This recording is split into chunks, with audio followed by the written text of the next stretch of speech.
ustedes. Hola, ¿qué tal? Buenas tardes, buenas noches o buenos días para el horario en que nos lleguen a ver, el público que nos llega a ver. Pues hoy toca hablar de una novela del señor Juan Rulfo. Ya las semanas pasadas concluimos con Milan Kundera. Nos toca hablar, creo que el representante de la literatura en México, el mayor exponente que hemos tenido en estos últimos tiempos, para mi gusto. Y pues ya, toca hablar de Pedro Páramo, la segunda novela, o la primera novela, mejor dicho, de Juan Rulfo, porque el otro ya son cuentos. La primera única novela, lo que llegó a muchísimos lugares. No tengo más palabras para escribir a este señorón, pero pues creo que hay alguien que lo va a describir mucho mejor y le cedo la palabra a Yair. Primero que nada, qué nervios, pero a ver. Para hablar de Pedro Páramo en general, primero tendríamos que contextualizar la obra, ¿vale? Entonces partamos de ahí. Hablamos de que muchas veces van a ver que cuando se habla de Pedro Páramo, constantemente se dice como que la obra cumbre de México, ¿no? No solo del artista, sino que de manera general, ¿no? Pero ¿por qué es tan relevante? ¿Por qué es tan importante Pedro Páramo? Bueno, pues resulta que, a ver, tenemos que remontarnos a América como continente, ¿no? Y es que, a ver, espera, dame 2 minutos.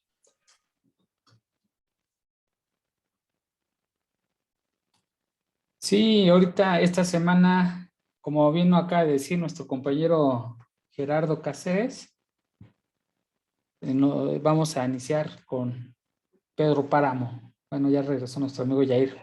Es que tenía que sacar a mi perro, perdón. Sí, no pasa nada. Vale, entonces, a ver, vamos a hablar sobre América Latina en general. Bueno, no solo América Latina, sino el continente como un todo. Y es que, a ver, hablar de literatura en América es centrarnos en los pueblos primordiales, ¿no? Hablamos desde las tribus, desde Alaska hasta el cono sur pues de América, hasta el confín del mundo en Argentina, ¿no?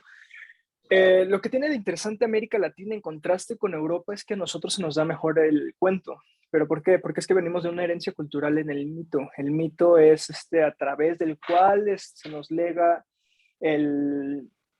digamos, el conocimiento de generación en generación, ¿no? Enrique Florescano, palabras más, palabras menos, lo describe como la oralidad y la corporalidad, ¿no? Nosotros no, a contraste con Europa, nosotros no escribíamos nuestra cosmovisión del mundo, sino que la legábamos a través de la oralidad. Es a través de la oralidad que sobrevive nuestros conocimientos por medio de la lengua, el cuerpo y la mirada, ¿no? Esos son los tres aspectos por los que Enrique Florescano dice que mantenemos este legado cultural, ¿no?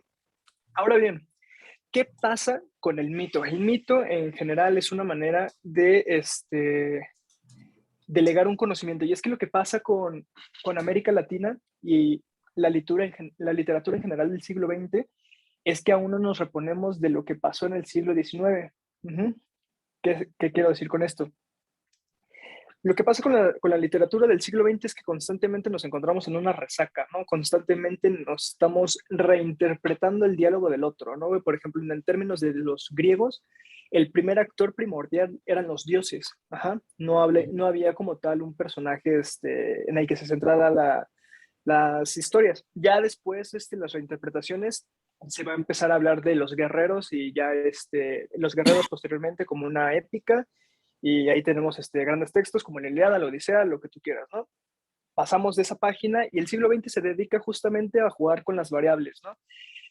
Vamos a encontrar que constantemente nos encontramos, dice bien Monterroso, amigo justo de Rulfo, que la literatura va a girar en torno a 3 aspectos primordiales: la vida, la muerte y las moscas o las pasiones, ¿vale? Okay. ¿Qué pasa con estas tres temas? Estos 3 tópicos se van a mantener a lo largo de toda nuestra historia como humanidad que se sienta y aprende a escribir, ¿vale? En todo este tiempo como escritores, van a ver que, por ejemplo, hay diferentes maneras de interpretar una sola historia. Digamos, por poner un ejemplo, tenemos a Edipo Rey. Edipo Rey lo podemos leer desde una perspectiva de los griegos, como el cuento este del ta, desde la perspectiva de Freud y varios autores, ¿no? Pero a final de cuentas es la misma interpretación de una sola historia. Lo que pasa con Rulfo, y que muchas veces se le achaca, es que dicen, Rulfo se inspiró mucho en Faulkner. Faulkner es un autor inglés que de alguna u otra manera inspiró a muchos autores del boom latinoamericano, entre ellos Cortázar, Gabriel García Márquez, Vargas Llosa, etcétera, etcétera. Decir esto es un equívoco. ¿Por qué? Porque literatura es en lengua hispana, particularmente en español, eh, tiene la particularidad de que es una literatura compleja. Entonces, como universalidad, nos remitimos al Quijote. Ajá. En Juan Rulfo van a notar que constantemente hay, por ejemplo, un diálogo en específico en el que, ahorita no me acuerdo del personaje, me parece que es Pedro. De hecho, es justamente Pedro Páramo. Se debate él mismo la historia de otro personaje secundario dentro de la obra. Esto no es nada nuevo. No hay, todo buen lector se da cuenta de que no existen obras huérfanas. Es decir, todos los libros tienen un legado anterior a la obra, ¿no? No hay algo como la originalidad, puesto que todos partimos de un mismo punto, ¿no? Entonces, teniendo esto en cuenta, la magia de Rulfo es que con solo 2 obritas pequeñas, sin contar el Gallo de Oro, se hace un lugar en la historia universal de la literatura, lo que Augusto Monterroso le llama el zorro, ¿no? Y de hecho le dedico un cuento que es El zorro más sabio, ¿no? En este cuento, para rápido, está este animal que un día se aburre, dice, hoy voy a escribir, escribe un librito, lo publica, resulta ser exitoso. Toda la gente le dice, pues escríbete otro libro, ¿no? El primero fue muy bueno, porque no te avientas un segundo. Lo hace, se avienta un segundo y es todavía mejor que el primero, ¿no? Qué increíble libro, deberías escribir un tercero, estamos esperando el tercer libro. Y el zorro se queda pues pensando en que en realidad no es apoyo, sino hipocresía por parte de otros animales. Entonces él dice, ¿sabes qué? No voy a escribir nada.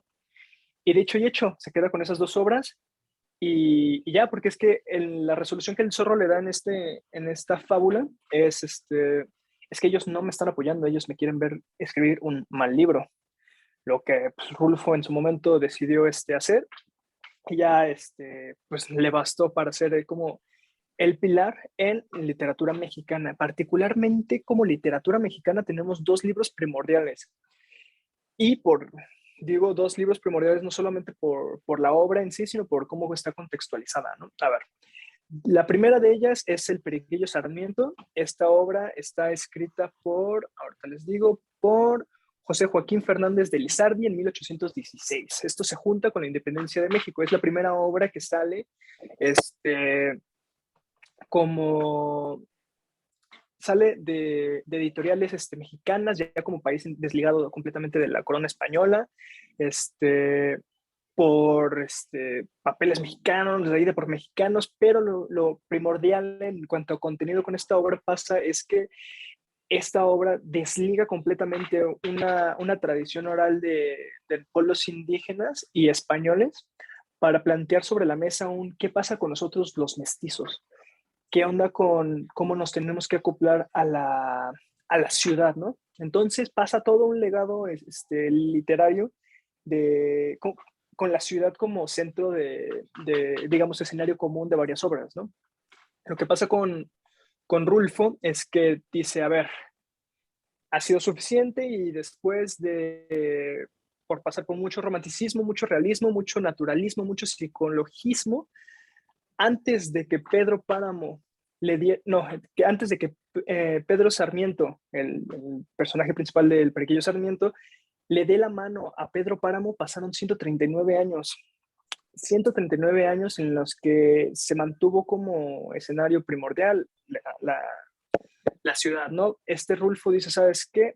Está bien la ciudad, pasamos de página, ¿qué hay de nosotros los despojados? ¿Qué hay de nosotros los olvidados? ¿Qué pasa de nosotros indígenas en el campo? Entonces, después de que todo el mundo estuviera escribiendo odas a las ciudades, Rulfo se quiere ir a los páramos, a lo desértico, a lo decaído, ¿no?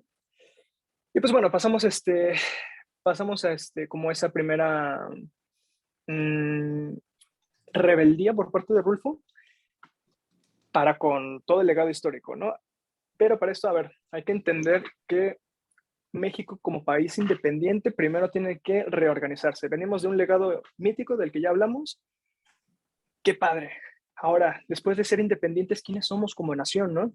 Y se empiezan a escribir obras sobre caudillos y la independencia y lo que tú quieras, ¿no?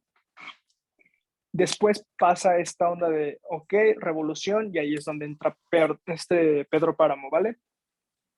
Como Latinoamérica, al mismo tiempo está pasando que ya antes del boom latinoamericano preceden los que Carlos Fuentes les llamaría los poetas relámpago, que estamos hablando de Rubén Darío, de Pablo Neruda, Leopoldo Luganes, Pales Matos, César Vallejo y Gabriela Mistral. Ellos conformaron básicamente la resistencia a la corona española, ¿no? Empezar a hablar y pensarse como una literatura latinoamericana para latinos, ¿no?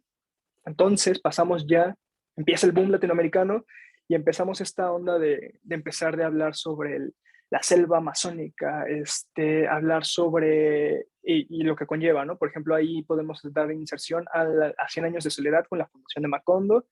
Empieza toda esta onda de entremezclar la fantasía tan acostumbrada que tenemos nosotros los latinos con lo normal. Se hace esta simbiosis, pero lo que pasa es que empieza a hacerse como una literatura de fiesta y carnaval hasta que Rulfo dice, vamos a hablar de nosotros con respecto a la muerte, vamos a hablar con respecto a nosotros latinos, qué pensamos sobre la muerte en general, y entonces se hace esta literatura de lápidas. Pedro Páramo es un ejemplo de eso, ¿no? De fantasmas. Ya lo que Monterroso lo dice con un tono jocoso, que la diferencia entre fantasmas americanos a los mexicanos es que nosotros no usamos ¿cómo se llaman? No son vaya, no son hollywoodenses, no tienen de por medio, se me fue la palabra. Vaya, que no son artificios nada más para de la farándula, ¿no? Sino que son más bien almas en pena que viven entremezclados con el mundo terrenal. Ahora bien, hablemos ya de la obra Pedro Páramo como lo que es, como la obra, ¿no? A ver, muy pocos libros empiezan fuertes desde el principio, ¿no? Tenemos, no sé, por ejemplo, El extranjero, ¿no? Que empieza con hoy murió mamá, o quizá fue ayer, no lo sé. Ya te abre el mundo al extranjero, ¿no? De Albert Camus, ¿no? Después tenemos a 100 años de soledad con esta onda de mucho tiempo después, frente al pelotón de fusilamiento, el coronel Aureliano Buendía iba a recordar la tarde en que su padre lo llevó a conocer el hielo. Palabras enigmáticas, ¿no? En Pedro Páramo empezamos con vine a Comala porque aquí me dijeron que aquí vivía mi padre, un tal Pedro Páramo. Así nos abre el paso de la novela y estamos hablando de un cuento primordial. Ahorita que les estaba hablando de que toda literatura, en realidad todo fuego es el fuego. Bueno, esta historia nos abre con la misma premisa de aquel que tiene que buscar al padre, ¿no? Ya desde los griegos hay un legado de lo mismo, ¿no? Me parece que es Ulises el que tiene que buscar a su padre, o hay una mezcla entre nombres rara en mi cabeza, pero Telémaco busca a su padre, que es Ulises. Ve, justo. Es justamente esa idea primordial de la que nos estamos basando para hablar de Pedro Páramo, ¿no? Y antes de adentrarme ya a explicarles la obra como tal, me gustaría primero saber cuáles son sus primeras impresiones de la obra como tal, cuáles son sus incomodidades, porque posteriormente no es como que haya spoilers, porque lo que tiene de particular Pedro Páramo es que empezamos sin saber nada, pero ya conocemos un todo, ¿no? Lo que podría ser el final del libro, en realidad apenas ese es nuestro antecedente. Entonces, me cierro mi micrófono, los escucho un ratito. Pues más bien sí son spoilers, ¿no? O sea, si alguien está viendo el video y vamos a hablar de muchos puntos al respecto, por lo menos yo sí voy a dar uno. Fíjate También me interesó bastante porque en los primeros párrafos, como bien dices, hay una introducción, una búsqueda. Pero sin embargo, a mí me gusta resaltar de cuando inicia, yo empiezo a observar que inicia con la esperanza. O sea, el personaje principal espera, pero espera algo que quizás no es algo que él quería esperar, sino algo que le indujeron a esperar.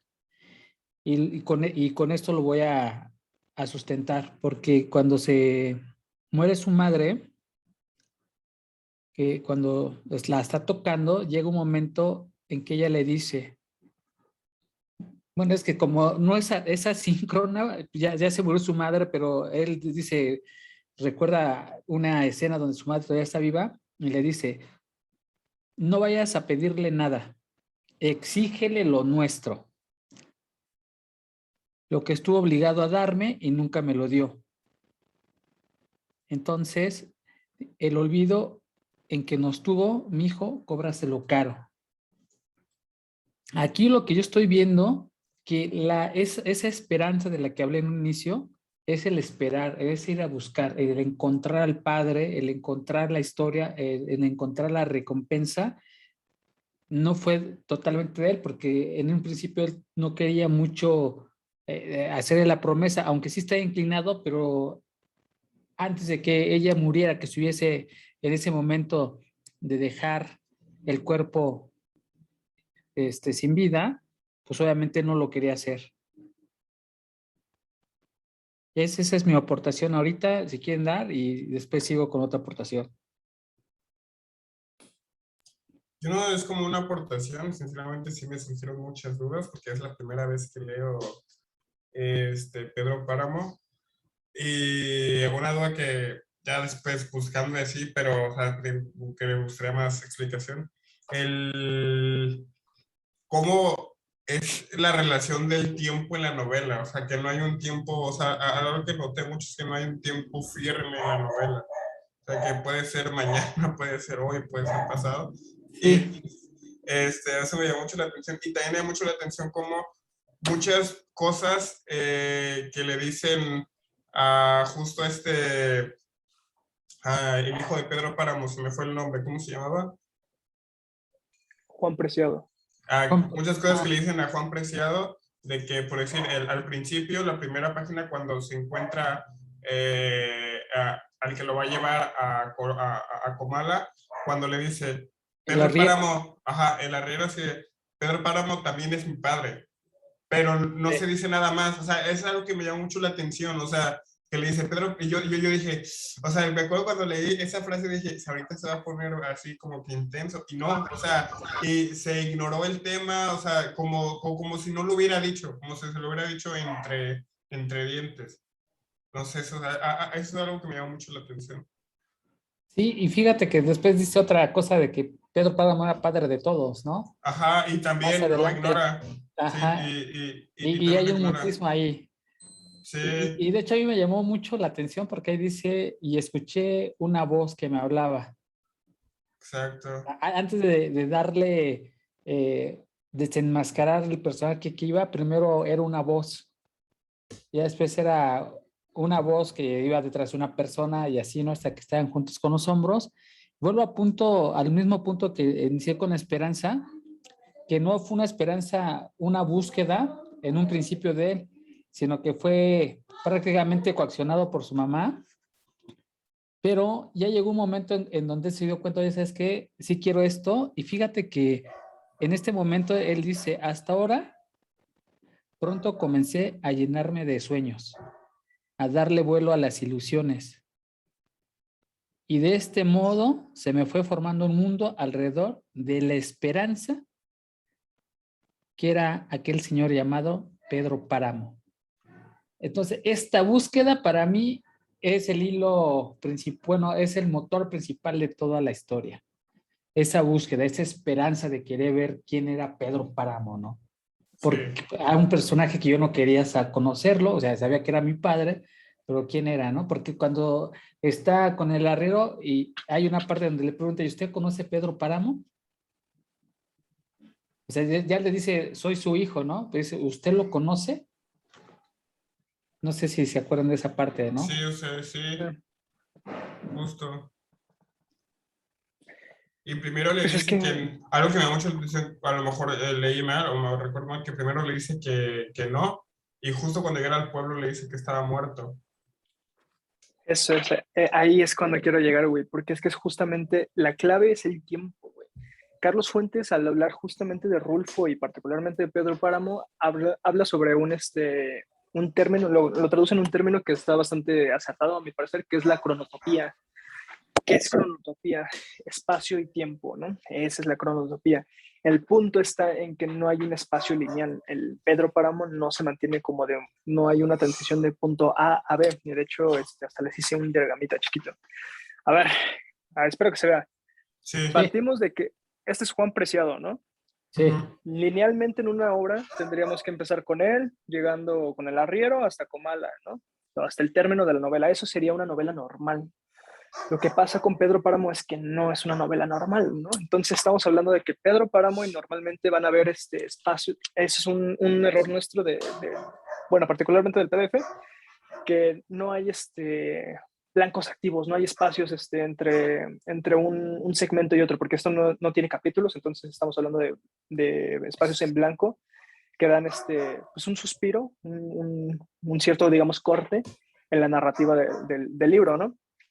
Pero básicamente la historia gira alrededor de dos personas. Juan Preciado, que es quien nos introduce a Comala y con el que llegamos al pueblo, y Pedro Páramo, que nos platica su historia desde el otro punto, desde el final. Por eso les decía que no hay un spoiler, porque desde el principio sabemos que Pedro Páramo está muerto, porque el arriero nos lo dijo. sí. Ajá. Pero ese es el punto. A ver, la historia aquí lineal es esta. El problema con Juan Preciado es que, a ver, estamos partiendo del punto de los vivos hasta los muertos. Y aquí hay un limbo, hay un espacio en blanco. El punto es que Juan Preciado va de aquí hacia abajo, ¿vale? Y el recuerdo de Pedro Páramo pues no se mantiene estático, ¿no? También le llega a él y por medio digamos, de otros es que conocemos De un muerto hacia el mundo de los vivos, claro. Exacto. Entonces, aquí justo en medio, en ese limbo, ahí es donde estamos hablando de Pedro Páramo como novela. Ajá. Ese punto muerto es el donde está la cronotopía. ¿Por qué? Porque estamos hablando de que Juan Preciado desde el principio está muerto. ¿Por qué digo esto? A ver, al principio recuerdan un hecho interesante. A ver, se nos está hablando de que él llega a Comala en tiempos de la Calígula. Uh-huh. Sí, exacto, es correcto. Llegamos a Comala, un pueblo fantasma. Ajá. Ya después en las plantas de Rulfo se nos va a Bueno, hablar de la... ¿Cómo? Te la escucho. canícula, que es un momento de la estación donde hace Caluroso como el solo, ¿no? caluroso, ¿no? Pero aquí a mí me gustaría matizar un poco la idea que estás planteando, porque a mí me sorprende, y digo, que cómo los personajes se van descubriendo de a poco. Por eso hace rato enfaticé que ya había una voz que escuché a mi lado.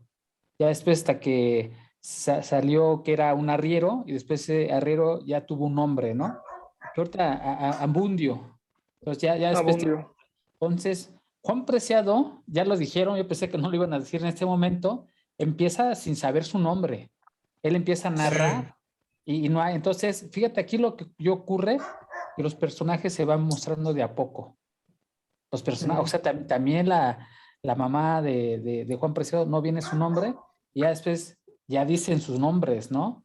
Entonces Es se que es van mostrando de a justamente, poco y el pueblo, y ya, fíjate a dónde voy, ya para amarrar con el punto que tú acabas de mencionar, y el pueblo, decía que se sentía solo, ¿no? Porque empieza a cuestionarle, ¿por qué se siente tan solo el pueblo? Dice, pues probablemente encuentra a alguien ahí, probablemente encuentra a alguien ahí. Le dice a Bundio pues ya Juan Preciado, ¿no? Pues ya dijeron es que es justamente eso. A ver, es que no, por eso defiendo el punto de que no hay spoilers en Pedro Páramo, porque desde un principio sabemos todo. ¿Qué pasa con Pedro Páramo? Si le quitamos esta perspectiva fantástica, estamos hablando de que Pedro Páramo es la historia de Juan Preciado llegando a un pueblo fantasma y muere por culpa del calor. En fin, eso es Pedro Páramo desde un punto de vista realista. Lo que está pasando es que se nos entremezcla la fantasía con la verdad. Entonces, lo que pasa con Juan Preciado es que llega a la casa y después, justo en este parámetro de las 30 hojas que leímos, hay una parte donde justo la tía, no me acuerdo cómo se llama, empieza con D, no me acuerdo cómo se llama, siempre se me olvida su nombre, ahorita se los digo. Eduviges le dice, Ajá. ¿escuchas los murmullos? Él le dice que no. 9 páginas después le dice, ¿lo estás escuchando? Más te vale, hijo. Es el mismo diálogo pasando en el mismo momento, pero se está haciendo saltos en el tiempo diferentes. Este Preciado ya sabe que es su hijo sin serlo. De hecho, este etiqueta de hijo, en realidad en la obra es bastante subjetiva, porque todos somos hijos de Rulfo, pero no hijos biológicos, sino porque Rulfo de Pedro Páramo, porque Pedro Páramo se adueña de no solamente de los campos, sino de la vida eventualmente y paulatinamente de todos los que los rodean, ¿no? Entonces, llegamos a Comala. Él percibe primero a una de las señoras, ¿no? Esta señora con rebozo y tal. Eso está pasando y no. ¿Por qué? Porque desde un principio decimos, no hay nadie en Comala.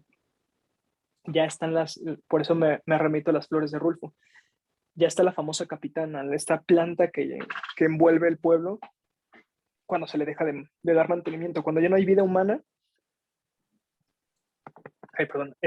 entra la capitana y pues se roba el pueblo, ¿no? La naturaleza reclama lo que es suyo, ¿no? Sí. Entonces, conforme está este desasosiego, esta vida que se apaga, particularmente la de Juan Preciado, es que se nos empiezan a presentar los personajes. Ajá. Primero vemos a esta señora, después da la casualidad que vemos a Ovígenes, ¿cómo? ¿Oviges? Eudigen. Esa señora. Eudiges. Y nos empieza a dar asilo en su casa. Sí. Pero al principio... Pero ella ya lo esperaba, ¿no? Ajá, es que eso es a lo que voy. Ajá, sí. La señora, a ver, la mamá de Juan Preciado, está Dolores, le avisa a su amiga que su hijo va para allá. Sí. ¿Cómo es posible? Si no es que es el traslado, Sí, porque también se hace esa pregunta, ¿no? ¿Cómo puede ser posible si mi mamá ya está muerta, no? Ajá, y que le dice, la vieja debe estar loca, o sea, que hasta ahí en un párrafo dice, no, debe estar... Y es que eso es lo importante, hay que mantenernos con ella, me voy a referir a ella como la dueña de la casa, ¿no? Porque siempre se me va su nombre y no quiero andar como constantemente repitiendo mal el nombre. La dueña de la casa es el personaje que está en el limbo, porque al parecer es la que ella nos sirve de puente entre el mundo de los vivos y de los muertos. Ella es la que constantemente, ella es la que dice, es que tu mamá me avisó que ibas a venir. ¿Cómo te va a avisar si ella ya murió? Y de hecho lo representa muy bien al entrar a la casa, cuando Juan Preciado te dice, y toqué la puerta y al mismo que toqué la puerta no sentí la puerta y pude entrar fácilmente. O sea, como que te hace ver la puerta como que existe, pero no existe. Y a Eudiges la muestran, hace una descripción de ella, ¿no? De una persona con poca vida, ¿no? Dale como una cara translúcida. Transparente. Exacto. Sí, entonces estamos viendo el viaje de Juan también. Juan se llama el personaje principal, ¿no? Sí, Juan Preciado. Juan Preciado. O sea, está muriendo entonces. Se te corta. Deja escribirle que se le corta. Se te corta, Rodrigo. A ver si nos escuchas. Ya si no te escribí.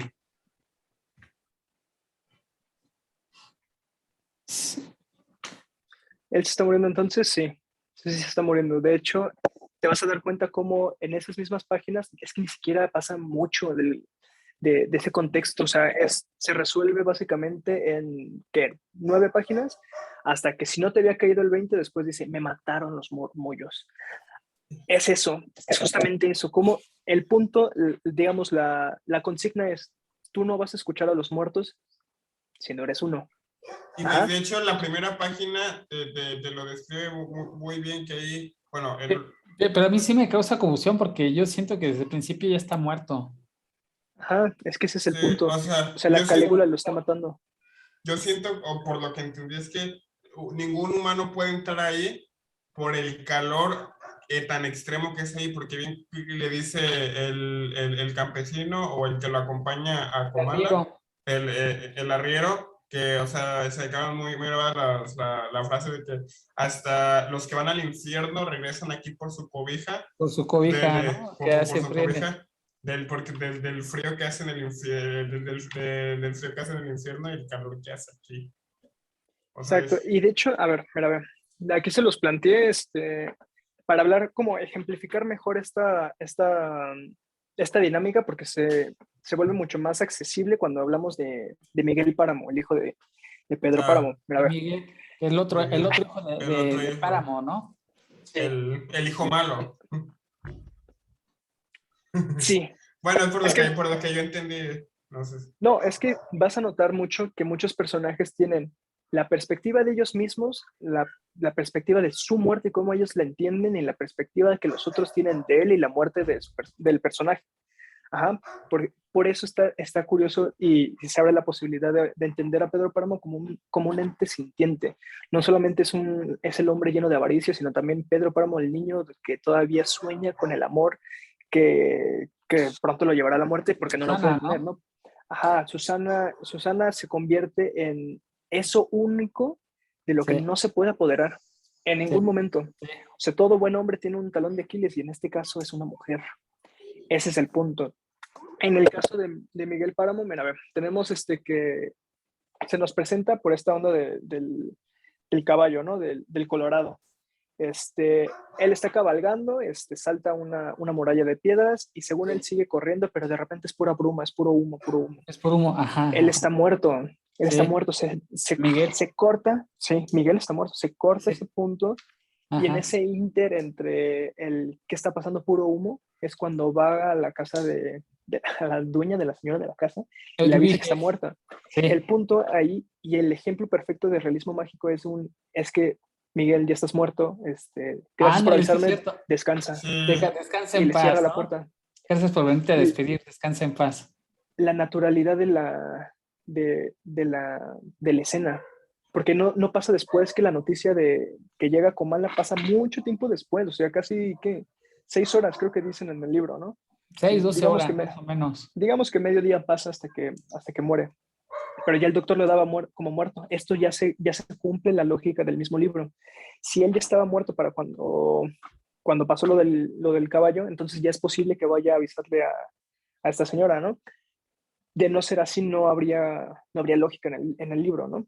Uh-huh. Entonces, si partimos de esa lógica, y teniendo en cuenta de que no hay un tiempo lineal en Comala, entonces nos encontramos, no es un libro que nos narra, sino que Arreola, cuando habla de Pedro Páramo, dice que estamos entreabriendo puertas para asomarnos a ver fragmentos de una narración infinita, ¿no?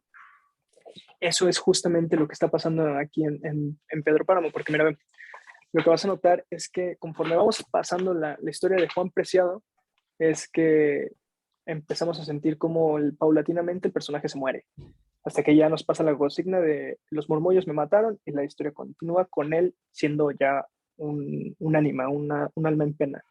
No obstante, también estamos escuchando al alma en pena de Pedro Páramo apenas siendo un niño. Uh-huh. Él apenas nos está confesando el amor de Susana, por Susana más bien. Sí, sí, a Susana, sí, sí. Entonces nos encontramos como constantemente cortes.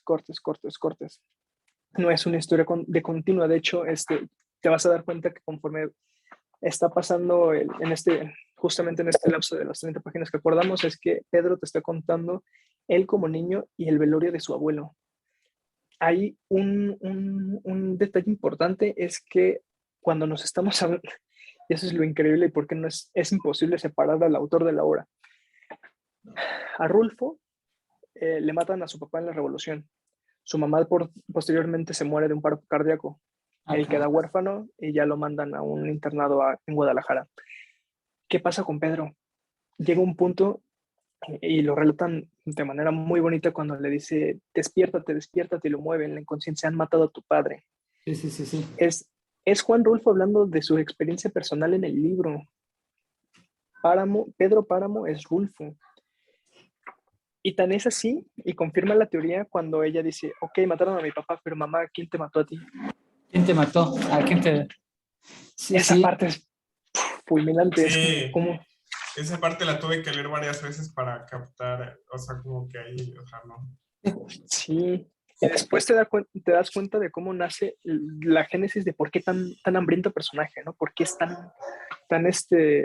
ávido de conseguir tierras y de apropiarse de todo, ¿no? Porque al principio Lucas Páramo, su padre lo tilda de un huevón, ¿no? Cuando Pedro crece, pues resulta ser todo lo contrario, ¿no?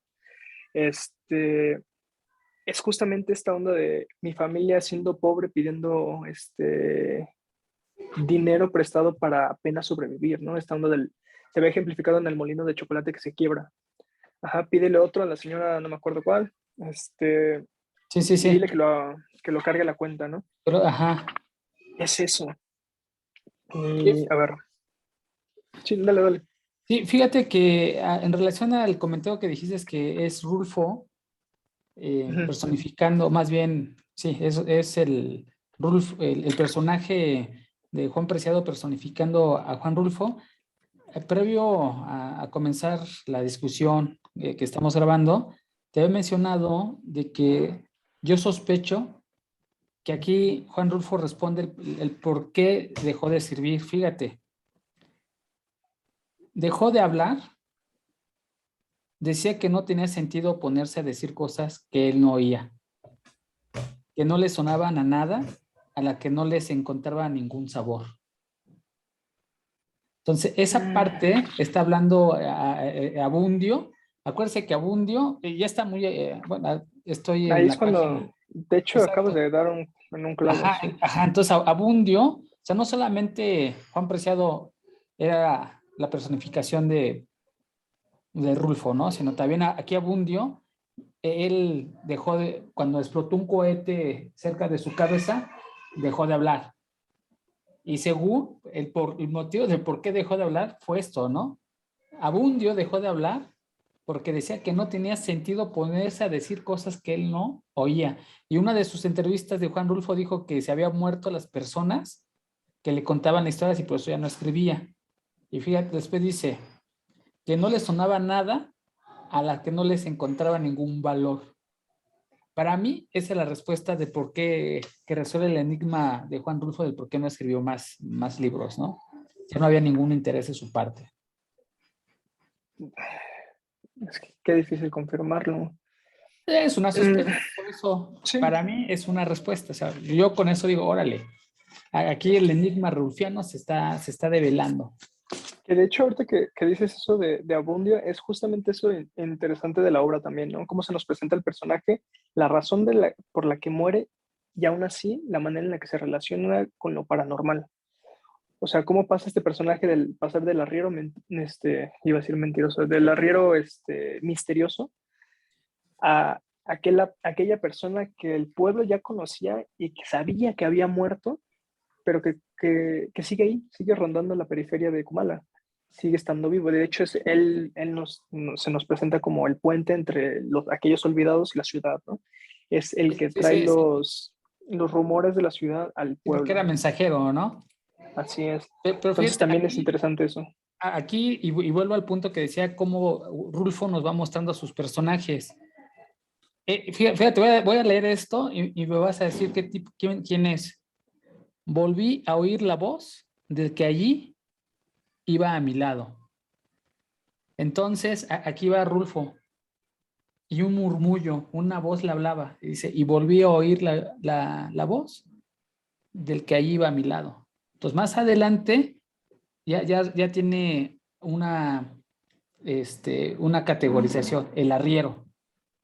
Después, más adelante, Abundio. Ya después, ese fantasma se empieza a mostrar. Lo mismo pasa con Eduviges. Eduviges se muestra traslúcida, sin vida, hasta que cobra luz, ¿no? Hasta que cobra vida. Y a mí me sorprende mucho cómo Es que va es justo eso. mostrando mostrando los personajes, ¿no? De a poco. Precisamente esa es la clave. Ajá, y fíjate, Comala también a lo lejos se ve. Aquello que ves, la media luna que explicaba este Abundio, cuando todavía era el arriero, eso es Comala, cuando Pedro dice, vine a buscar a mi padre Comala. Entonces, todo eso que yo veo, y bueno, yo así lo interpreto, es una muestra, o sea, te lo muestra así de forma general y después te lo va dilucidando, te lo va mostrando. A mí me gusta es que, a ver, cómo lo hace.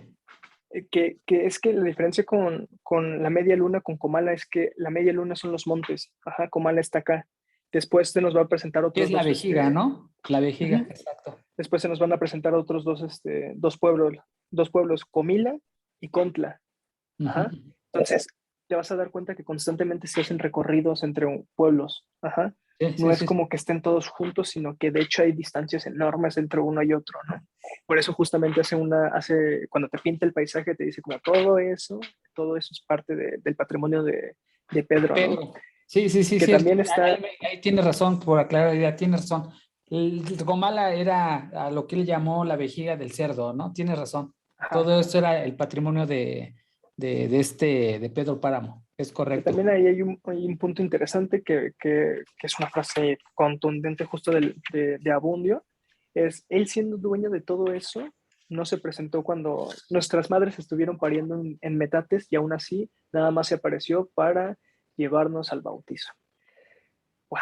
¿Hizo lo mismo contigo? Eso es lo increíble porque, ¿no? A ver, porque es que, a ver, si el lector inadvertidamente sigue la lectura, piensa que hijo de su pinche madre es Pedro, ¿no?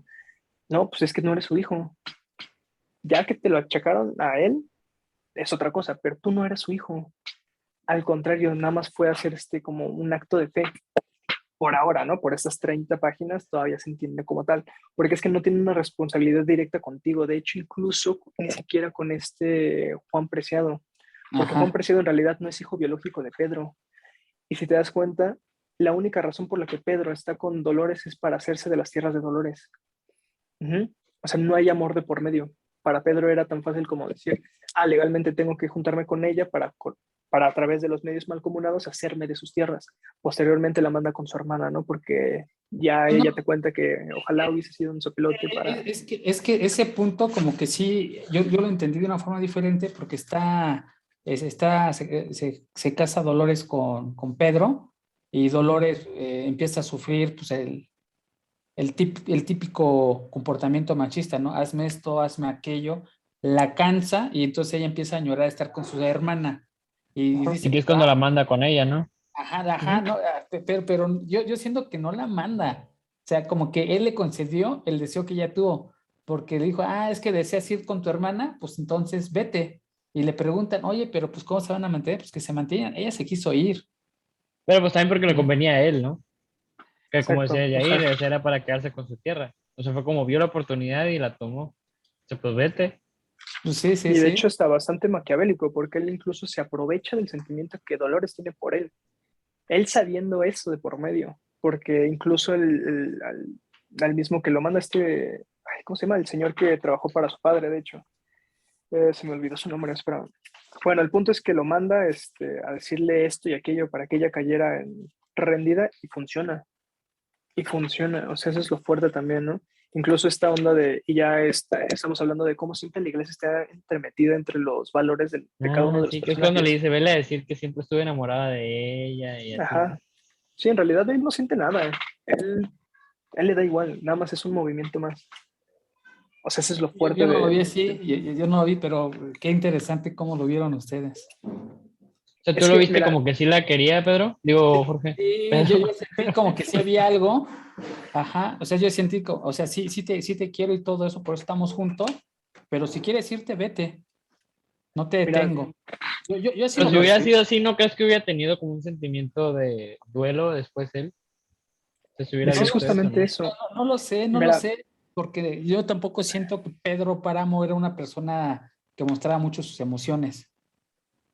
O sea, por eso a mí me pone una incógnita, ¿no? Porque no es un personaje, desde mi punto de vista, que muestra todas sus emociones.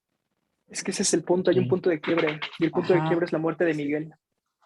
Sí, el punto de inflexión es la muerte de Miguel, porque antes de él, Para ver, vamos a partir del hecho Miguel de que tiene su hijo, ¿no? Su hijo, Su el hijo. que murió cuando... Sí, con el caballo. Ajá. En el caballo, que también ahí es una hermosura de fantasma el caballo, ¿no? ¿Cuánto te puede caballo, expresar sí. algo sin decir una palabra? Eso está increíble. Pero bueno, ahorita nos metemos en eso. Pero fíjate, otra vez deja nada más acabar de argumentar por qué pienso eso. De repente está Dolores, ajá, y Dolores le pregunta, estaba peleando yo creo con su hermana, a la que había ido a visitar, y dice, ¿por qué no te regresas? Dice, no me voy a regresar si él no me lo pide, ¿sale? Pero es que eso ya no tiene que ver con Pedro, Bueno, es ella. yo ahí veo que sí. Bueno, que sí, porque pues, obviamente estamos hablando de no sé si realmente sea un amor recíproco. Ahí voy a poner un asterisco. Ahí voy a desligar porque todavía no avanzo más en la lectura. Sin embargo, lo que sí alcanzo a notar de que ella sí, hasta este momento, ella sí lo amaba bastante, ¿no? Tanto así que cuando Pedro, más bien cuando Juan Preciado habla con Abundio acerca del retrato que llevaba de su madre, fíjate, y parecía ser que está el retrato todo desgastado, ¿no? El único retrato porque a ella no le gustaba retratarse, pero parece ser que estaba lleno de agujeros, de aguja, o como que si le hayan hecho brujería, y en la dirección del corazón tenía un hoyo muy grande donde podía caber el dedo del corazón, que es este dedo, ¿no? Entonces, yo ahí, a mí me pareció algo muy interesante porque siento que el dedo de corazón es aquel donde se pone el anillo que representa, vamos a estar unidos para siempre, y cuando hace falta en la fotografía en el corazón, ese espacio queda un hueco grande de amor, ¿no? O sea, un hueco que no se llenó, un hueco donde no estaba Pedro. Pero por orgulloso, él, pues vete si te quieres ir, ella, si no regreso, si no me lo pide, yo ahí sí veo como que hay una relación de orgullo, ¿no? Pero que sí se ama. Pero adelante ya, después ya veré si mi hipótesis o ahorita mi lectura tiene una buena apreciación de lo que te acabo de mencionar. Por eso Que supongo... ese es justamente el hecho de que le es indiferente a él, en realidad. Ella sí está loca por Pedro, eso es un hecho. Sí, sí, La sí. diferencia está en que a él no se interesa por ella genuinamente, no nace del amor el querer juntarse, tan no lo hace que pueda intercambiar lugares con su amiga para dormir con él. Y él ni siquiera se inmuta, de hecho, Pero fue engañado, ¿no? no, es que ese es el punto. Pedro no se interesa ni siquiera se interesa por tener sexo con alguna de las dos. Él llega y se duerme. Está ¿Me cansado. explico? Ajá, sí, a él no le interesa. O sea, tan no le interesa que podría ser cualquier otro cuerpo. Estaba borracho, ¿no? Ajá, sí, sí, sí, sí, sí, sí. Sí, es justo eso. O sea, realmente a Pedro no le importa esa parte. Y tampoco a Porque ella le interesaba tener sexo con ella, con él, porque le robó Ella tampoco. Es que es bien rara las relaciones de amor. No, Porque pero fue por Osorio. ajá, la superstición que tenía, ¿no? Ella, que no quiso. Es que a ver, que también ahí ahí entra justamente un personaje que es el que te da a entender por qué no hay ahí amor real. Porque está Osorio quien con sus artimañas hace que cualquier mujer del pueblo caiga para tener sexo con él. Ajá. Pero no te lo dice tácitamente, simplemente te dice como, es que empieza con un masaje en las yemas de los dedos, Sí. posteriormente las manos, hasta de repente ya lo tenías entre En las las piernas, piernas. hasta que se encuera y de repente a veces sí era un deseo de uno que estuviera así encuerado, ¿no? Y dices como, sí, o sea, el man se metía con ellas, ¿no? Y a Pedro no le interesa, o sea, no le interesa que la única que le interesa es justamente Susana. Y si te das cuenta, lo chistoso es cómo se contraponen Susana y el pueblo entero, porque el pueblo entero es decadencia, es calor, pero siempre que está Susana se le asocia con la lluvia. Desde el primer recuerdo que tiene Pedro cuando está encerrado en el baño pensando en ella, está lloviendo. Sí, sí, sí, está lloviendo. Después Claro. en la muerte del abuelo, está lloviendo. Está lloviendo. Cuando son las cometas, está lloviendo. Bueno, no es cierto, no está lloviendo, pero ella tiene el rocío en los labios. Ajá. Es eso, o sea, ella es el equivalente a la abundancia. Para Pedro nada más había una mujer y era Susana. Por eso siempre Y si constantemente lo he dicho pones eso. en una ciudad así de desértica, O sea, bueno, me pongo a pensar, no sé, aquí donde vivo, pues yo una vez al año, entonces el hecho de hablar de eso es como el Es evento, ¿no? O sea, es el lo que evento. trae el No, cambio a una ciudad como esa. Por supuesto, por supuesto. Tan es así que él mismo, incluso Juan, antes de morir, te lo da a entender, ¿no? Esta onda ahorita me voy a levantar a comer cualquier cosa de cualquier tipo. Es el hambre, es el sed, es la sed, no hay nada aquí, pero conforme me estoy muriendo empieza a presentarse las cosas porque, bueno, ya viene toda esta onda de que los fantasmas se le empiezan a hacer, se le empiezan a presentar con rostro y historia propia, ¿no? Ya son los fantasmas mismos los que te cuentan el por qué se murieron, cómo se murieron y qué piensan de Comala como pueblo en general. Ujú. Pero a Susana hasta ahorita en este lapso que hemos leído no se nos presenta más que como ese ente onírico nada más, onírico en la mente de un muerto. Entonces también también es de analizarse. Ujú. O sea, independiente de si fuese o no lluvia tácita en el pueblo, para él implicaba otra cosa. Ujú. Entonces sí, ella es como la resistencia. Pero a ver, ah, ah, ah, justamente, a ver, ya hablamos de Miguel cuando muere. Ah, mira, ve, justo hay una parte que quería comentarles que tengan en mente. Constantemente se van a dar con y eso es bien interesante, como el desgraciado parece que pensó mucho en la obra, porque al principio de la obra, las últimas palabras de Dolores son, no dejes de visitarlo, se llama de este modo, ajá, ajá, estoy segura de que le dará, no, espérate, esto de cóbraselo caro, en realidad, conforme la señora de la posada te cuenta la historia de ella y su madre, se van a dar cuenta de que hay unas palabras resaltadas, como un tercer diálogo inoportuno, hasta que de repente al final de ese párrafo, ella dice, ¿y tú cuándo vas a descansar? O sea, ya no estamos hablando de que le está hablando directamente a Juan, sino que se voltea y se lo dice a la madre de Juan, a Dolores. Ajá. Ujú.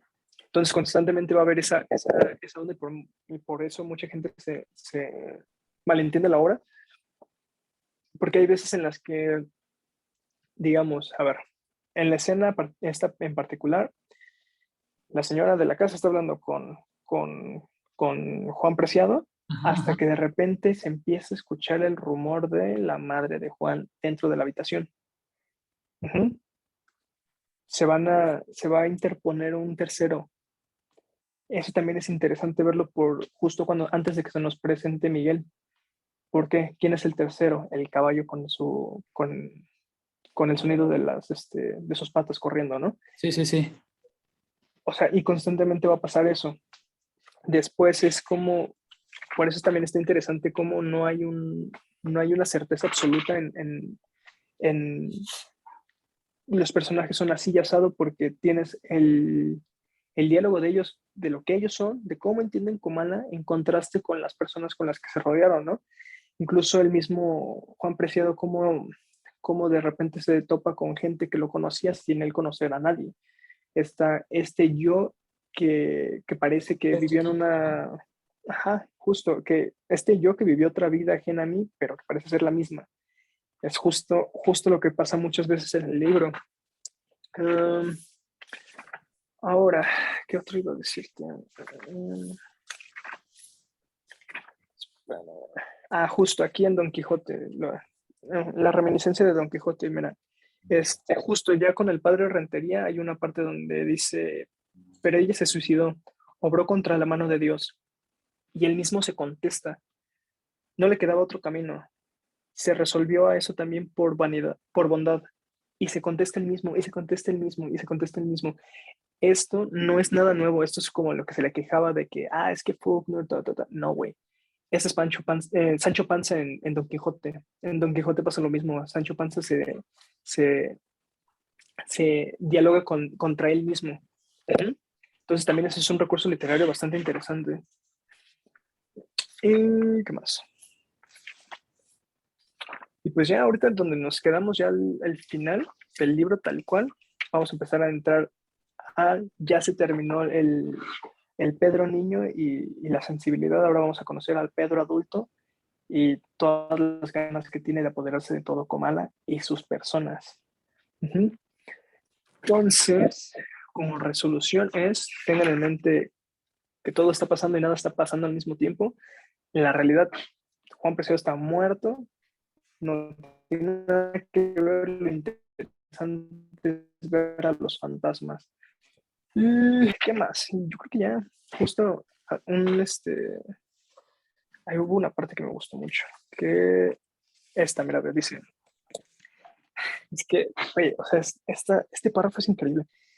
Entonces ella se dio la vuelta, apagó la llama de la vela, cerró la puerta y abrió sus sollozos, que se siguieron viendo confundidos. El reloj de la iglesia dio las horas, una tras otra, como si se hubiera encogido el tiempo.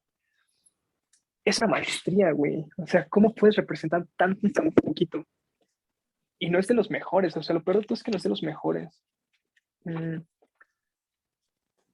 sea, la cara transparentada yo también. Fíjate que yo aquí todavía me quedo con dudas. Voy a volver a leer esta parte, ¿Cuál? porque la parte que te decía que yo entendía que Pedro de cierta forma sí la quería, Uh-huh. encontré donde dice la anotación. Dice, mira, de repente la Dorita, o Doloritas, así le decía Pedro, dice, quisiera ser sopilete para volar a donde mi hermana. Uh-huh. Y él les responde, no faltaba más, doña Doloritas. Ahora mismo irá usted a ver a su hermana. Ya van, regresan por las maletas, etcétera. Después está hablando esta Eudubiges y le dice que un tiempo después le pregunta a Pedro por ella y él le responde, quería más a su hermana que a mí. Ahí debe de estar a gusto. Ajá, y bueno, a mí me gustó esa parte y tengo la sensación, lo voy a volver a leer para indagar cómo lo ven ustedes, como que él fue mucho más interés, pero yo aquí veo que de cierta forma sí tiene cierta aprecio por ella, aunque él reconoce que ya la tenía enfadado, pero siendo porque ella tenía cierta manera de ser, ¿no? Es que al contrario, ¿sabes por qué? Por cómo se retrata a Dolorita. Dolorita parece ser este ser que todo puede pisotear, pero se mantiene con ojos humildes. Pero Entonces, esa es la figura. se le acaban los ojos humildes. Ahí No, mismo lo nunca. dice. ¿Dónde? Yo recuerdo que sí, esa parte también, ahorita no la tengo, pero sí se le agotaron sus ojos humildes. No, incluso cuando la tía le reclama de ¿por qué no te regresas con tu marido? Que lo Ajá, dice así como de bastante grosero en realidad. sí. Ella dice como, no, pues no puedo ir hasta que él me diga que vuelva. Pero es una onda más también de orgullo para ella. Sí, Esta que onda es de... exactamente es la que dije, ajá, no regreso si él no me lo pide, ¿no? Ujú, sí, pero no es tanto como que Pedro de fuera como de que, bueno, ya, si no me quieres, vete. Más bien suena como a excusa y pretexto para así decirle, ¿sabes qué? Retírate. Lo único que me interesaba era justo los bienes mancomunados. Porque incluso cuando lo mandan al man que trabaja para ellos, para los páramo, Ujú. hay el detalle está, y dile al padre que por bienes mancomunados, y dile al padre que no se te olvide que esa es la clave. Me explico porque incluso el hecho de tenerlo como no importa lo de la boda, Ajá. ya implica un interés de por medio. Híjoles, no lo sé, porque yo estoy casado y yo fui de las personas por bienes mancomunados para proteger a mi esposa. Yo ya tengo unas propiedades y ya, ¿no? Entonces sí fue así. Entonces no lo sé. Te digo, voy a estudiarlo, voy a ver su punto de vista. Pero bueno, aquí dejo ese punto. A mí nada más me gustaría también, eh, ¿cómo se llama? El humor de este, De Rulfo. de Rulfo. Hay un humor que a mí se me hace muy fino y muy, no quiero usar la palabra inocente, pero es la que se me viene ahorita a la mente, donde está hablando, la cosa es que el tal Osorio le pronosticó a tu madre, estaba hablando de Ubiges con Juan Preciado, Sí, dice de cuando fue a verlo, y dice así, que esa noche no debía repegarse a ningún hombre porque estaba brava la luna. No, Sí, a mí cómo me hizo reír, o sea, está brava la luna, ¿no? A sí, mí justo por la también. inocencia. A mí Ajá, también me hizo ahora, reír. sí, digo, este humor de Juan Rulfo es muy fino. Sí, en realidad sí tiene varios chascarrillos así. Sí, y Justo lo que aparte, da risa es que ajá, no hay como un conocimiento, digamos, científico de qué es el sexo. O sea, se lo achacan a cosas que nada que ver, como justo la luna. sí, Entonces está chistoso. sí, ajá. Y aparte también el pensamiento de Rulfo se me hace muy interesante porque representa mucho la cultura y su contexto histórico. Porque fíjate, a mí no me tocó esta cultura, pero yo sí la he visto en algunas personas todavía mayores que yo, cuando ellos enviaban a sus hijos a trabajar y se quejaba, ¿no? Ah, pues ni me pagan, ¿no? Y fíjate, dice Juan Ah, sí. Rulfo, no estás ahí para ganar dinero, sino Es para para aprender. aprender, ¿no? Cuando ya sepas algo, entonces podrás ser exigente. Entonces, a mí Ujú. ese pensamiento de Juan Rulfo me hace que representa muy bien a su época, ¿no? Porque ahorita ya Claro. cualquiera quiere cobrar para que no sepa, ¿no? Pues soy tu ayudante, págame, ¿no? Y 237 pesos el día por ayudante general y mándame a hacer lo que quieras. Pues ya no hay esa sensación, ese interés de aprender.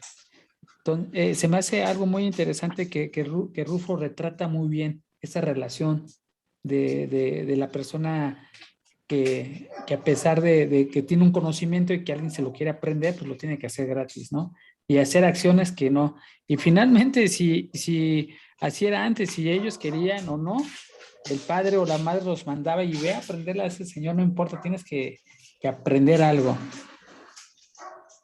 También el cuestionamiento de las costumbres, ¿no? De los pensamientos, porque de repente está este Rulfo pues, cuestionando los dones, ¿no? Entonces es una cosa de mi sexto sentido. Hablaba de Ubiges a Juan Preciado y fíjate, el subrayado dice, un don que Dios me dio, un don como algo bueno, pero o tal vez sea una maldición. Si me explico, entonces ahí está rompiendo ese pensamiento, ¿no? Bueno, normalmente los dones siempre pensamos que son algo bueno. Ah, tú tienes un don, hijo, algo bueno, pero no necesariamente. Aquí dice Rufo, ¿sabes qué? También puede ser una maldición. Que justo esa frase justo es la clave para ese personaje en particular. ¿Por qué? Porque recordemos que ella se suicidó. Ella no se murió como los otros personajes por un accidente o causas naturales. Ella decidió matarse por cuenta propia. Entonces se le fue negado digamos, derecho al cielo. Entonces está justamente en el limbo, peor que cualquier otro personaje. Ujú. Entonces es constantemente el que por eso es tan lúcido ese fantasma en particular. Ujú. Porque todavía Miguel es más lúcido el caballo que el mismo Miguel. En el Ujú. caso de ella, no. A ella pareciera que todavía está viva, da la sensación de estar viva.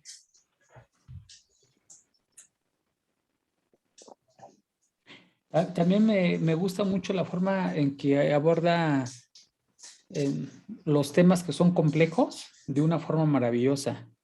Fíjate, la escena de cuando la muchacha fue violada, Sí. hay una narración ahí, y fíjate, un momento tan difícil para cualquier persona, y ella dice, obviamente ella no sabe quién era, ¿no? Ella Ujú. escuchó que había sido Pedro, que había dicho que era Pedro Páramo, pero no sabía. No, que era Miguel. Que era Miguel, perdón, sí es cierto, que era Miguel, y ya estaba ahí, dice, creía que me iba a matar. Pues fíjate, su pensamiento, ya creo que me va a matar, ya me voy a morir, ¿no?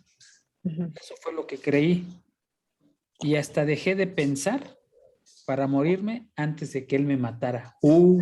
A mí me encantó. Sí, Me encantó, me entrego a la muerte, ya no me importa más. Ese pensamiento de Rufo se me hace tan importante, tan profundo, tan poético, o sea, y hasta dejé de pensar para morirme antes de que él me matara. Eso también es interesante porque justamente plantea la dualidad que existe en la identidad de Miguel, porque para Miguel era un buen hijo para Pedro, pero para el padre Rentería y para este personaje era un desgraciado por haberla violado y matado al hermano del padre Rentería. Pero en Sí. realidad estamos hablando de que todavía no se nos revela qué pasó con el hermano del padre, pero Ajá. al menos con la sobrina estamos diciendo que ella le está achacando al ser violada, pero al mismo tiempo nos dice, pero yo no supe quién era. Pero Él me dijo pero es que Sí. por su voz. Ajá, él me Exacto. dijo. Él Dice, me pero dijo, por no, su porque voz. no reconocía ni su voz. Dijo, él me dijo que se Exacto. llamaba Pedro.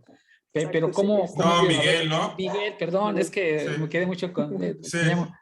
Pero fíjate, ahí viene otro pensamiento, porque precisamente el tío y la sobrina o la muchachita que fue violada, abusada, hay un momento en donde ella están rezando, ella más bien está velando, pues, está velando el cuerpo de Miguel, y en ese momento que está velando, él le cuestiona, ¿no? ¿Sabes qué?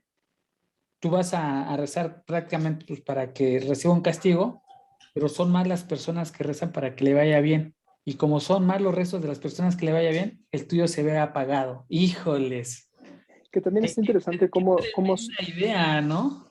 deja tú de eso, o sea, también está de por medio el hecho de que ya fue sobornado antes, porque después él piensa y no le dice, además ya le di el perdón. ¿Me Sí, sí, explico? O sea, además ya sí, exacto, le dice así.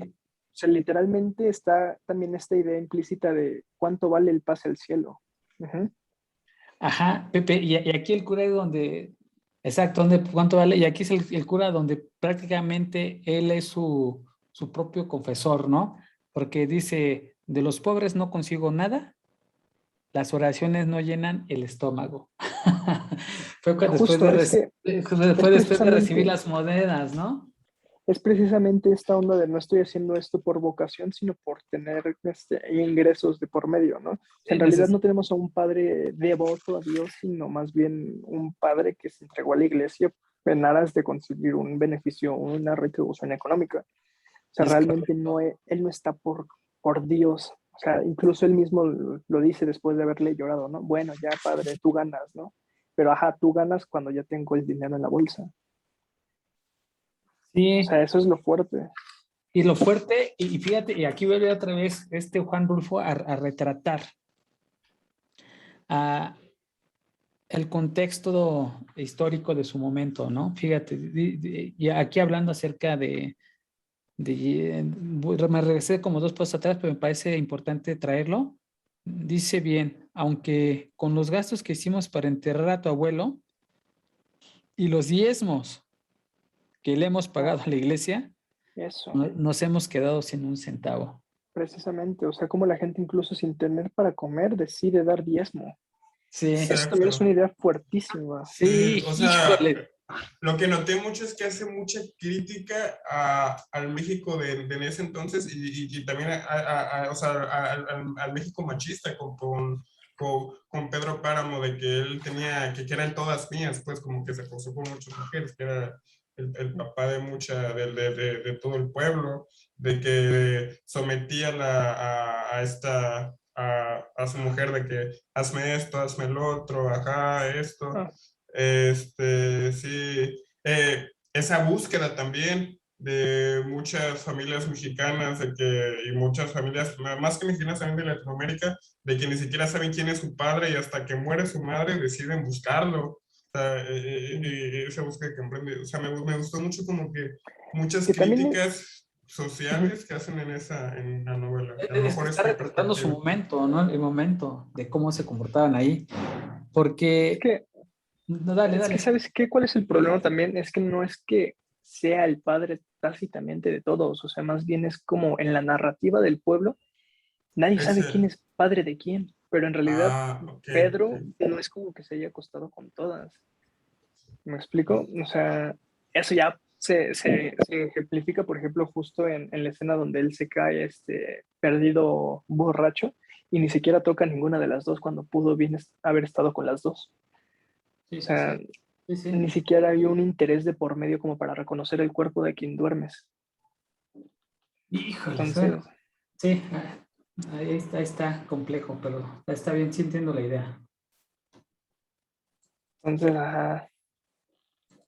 Por ahora, Ese- mira, yo creo que apenas a las 30 páginas que nos leímos nos están sentando las bases, ya empezamos a conocer más o menos qué está pasando, Sí, sí, por pero eso apenas las ahorita. siguientes 30 van a ser las pesadas, o sea, ya cuando empezamos a contrastar justamente la narrativa de un personaje para con otro y las contraposiciones, porque no solamente está la complejidad de la temporalidad juxtapuesta de las dos narraciones de cuanto con Juan Preciado y Pedro. O sea, no solamente son estas dos líneas principales que vienen, sino todas las de por medio, ¿no? Todos los personajes que están, y que conforman Comala como pueblo en su totalidad. Entonces, ajá.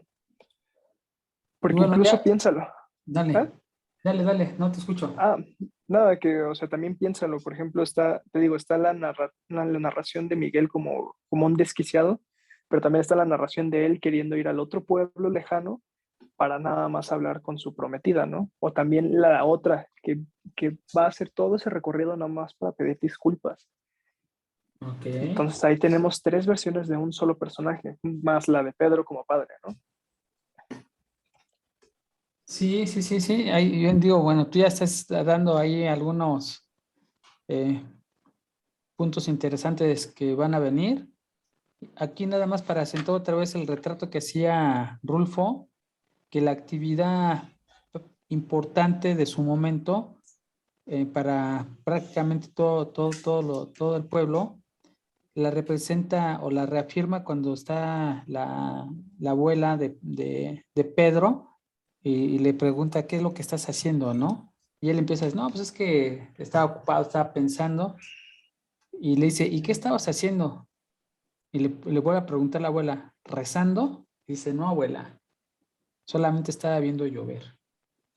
Entonces, fíjate, aquí me gusta bastante porque hace rato ya que dijeron que en un lugar árido cuando hay lluvia, pues es el día, ¿no? Es el evento. Por una parte, y la segunda, estás rezando, es decir, la vida del individuo debería de estar a la orden de la religión.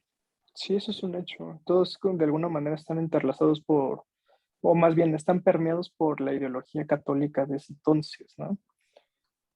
O sea, y ni siquiera como tú como persona, sino como pueblo, o sea, el hecho de ni siquiera, Eran justamente todos, como lo decíamos, ajá, justo todos. como lo decíamos, no tenemos para comer, pero aún así estamos dando el diezmo, Eso me pareció fuertísimo porque aparte es cierto, ¿no? porque es tan real, sí, sí, Sí, y sí, o sea, y tan real de aquella época y tan real de hoy en día como muchísimas familias igual de que no tienen, pero ahorran aunque sea 20 pesos que sirven para frijoles para el diezmo. O sea, como que es muy exacto. importante dar para la iglesia. O De sea, alguna u otra manera está implícita esta onda de estoy pagando por el pase al cielo. exacto. O sea, y tiene que haber mucha constatación, o sea, siento que sí hay mucha connotación de manera religiosa, Pedro Páramo, Mm. en la cuestión narrativa, en la cuestión de almas, en pena, en la cuestión de, no sé, muchas cosas. Yo lo siento así, pues el que Es estés que también hay que equivocado. entender, no, no, de hecho está bien, de hecho hay que entender que el padre de Pedro, de Juan Rulfo, se dedicaba justamente a esto, ¿cómo se llama? A recoger los diezmos y pasarlos a la iglesia. De hecho, él muere justamente en uno de esos recorridos. Entonces es natural que pues Juan lo sienta como de una manera tan fácil, tan aprensible. Y pues de hecho se ve bastante bien retratado en la obra. O sea, no parece ser como de, investigué de tal y esto pasa, no. O sea, se ve que es un tema que él conoce, vaya, en carne propia. Entonces sí, yo creo que sí, justo lo de que también, a ver, sí es un tema recurrente el catolicismo dentro de la vida de los personajes, pero también hay que entender el contexto histórico que están pasando los mismos personajes. Allá afuera está pasando revolución, allá afuera está pasando guerra cristera. De hecho, el mismo padre Rentería se va a pelear en la guerra cristera. Entonces también hay que tener en cuenta pues, el peso que tenía la iglesia en ese entonces.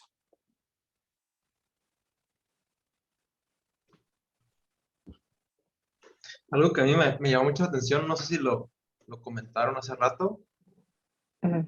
es de cómo describe toda la atmósfera desde que va llegando. O sea, que habla de las montañas, del desierto, que parece que se hace con el mismo calor, parece que hay una laguna, o sea, como que cosas que igual ya hemos visto, ¿no? Y como que te describe la temperatura del lugar, que pasaron unos opilotes, como que te va construyendo toda esa escena eh, con pequeños así detallitos que te hacen pues imaginarte pues tal cual la atmósfera de los lugares que va conociendo, ¿no?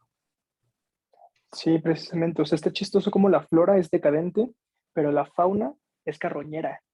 Ajá, porque no solamente están los buitres, también están los cuervos. Y de hecho las mismas Ah, plantas que él mismo plantea son plantas, pues, funestas. O sea, no es como no es un jazmín, no es una rosa. Es la hierba mala que crece Sí, entre los ladrillos. es muy característico con las plantas, me di cuenta. Sí, y de hecho ahorita a colación de lo que dices del calor, que por cierto, eso es una aportación que iba a decir, se me olvidó. Eso también es la puedes rastrear esa idea de nos dieron la tierra. Ese es justamente el primer cuento del Llano en Llamas. En ese cuento en particular, él dice que están justo partiendo en este contexto de repartición agraria. Los personajes llegan y están en un recorrido justamente en el que están sufriendo el calor, ¿no? Y él dice, es que las palabras como que se me entremezclan en la boca, me da calor y se funden con la saliva y cuando salen son polvo. O sea, las palabras como que van a salir y por el mismo calor como que se marchitan. Entonces sí, te da como que esa onda de justo, de calor, como de... que incluso yo me atrevería a decir que como mexicanos todos nos podemos entender como en un campo común por el que es el páramo, porque podremos decir como cualquier otro ambiente y no nos va a ser tan aprensible como estas son las tierras que nos dieron y son incultivables. Ajá. Porque ese también es un tema interesante, el cómo hay, sí, mucho páramo, mucha tierra, pero es tierra infértil. Es tierra que no se puede trabajar ya. Ese también es pues vaya un punto interesante en cuanto al contexto de nuevo, en el que están viviendo los personajes. Y de hecho, a colación otra vez del Llano en Llamas, hay otro cuento que se llama Oír ladrar a los perros, y es otra vez el recorrido de unas personas para llegar a otro pueblo. Y la idea principal es, ¿cuándo vamos a llegar? Cuando escuches el ladrar de los perros. En Comala no pasa. En Comala el que te da la bienvenida es un correcaminos. Ajá. O sea, Comala es tan pobre que hasta los perros se murieron. Esa es la idea tan interesante justo de la atmósfera que te plantea Rulfo desde un principio, ¿no? O sea, no sabes nada de Comala, salvo que no hay nada. sí, y también esa parte se me hizo chida de cómo pues en los pueblos, a la hora de describir los lugares, se fijan en la naturaleza, ¿no? Y que es donde está tal cerro, y pues tienen que ir nombrando cada uno de los espacios, pues ahora sí, naturales, o sea, como que valles, cerros, como que arroyos, lo que pase, para poder tener Justo un referencias y arroyo. poder comunicarse, ¿no? Los lugares. Y por ejemplo, yo crecí acá en San José del Cabo, pues es un pueblo, y pues la gente es así, ¿no? Es que nadie sabe los nombres de las calles, de nada, porque pues la ciudad sí creció muy rápido, pero pues antes era como que por donde está ese mango y luego te vas así de que pues paras adelante donde está el arroyo no sé qué y pues te hacen las referencias, ¿no? Y, Claro. y pues yo me Ujú. imagino que pues antes donde no tenías tanta referencia pues era como que sí eran tal cual los cerros, las estrellas o como que... no, Justamente, o sea, está chistoso cómo Comala es tan común a nosotros como pueblo, que Comala podría ser cualquier pueblo de la República. O sea, no tiene nada ¿cómo decirlo?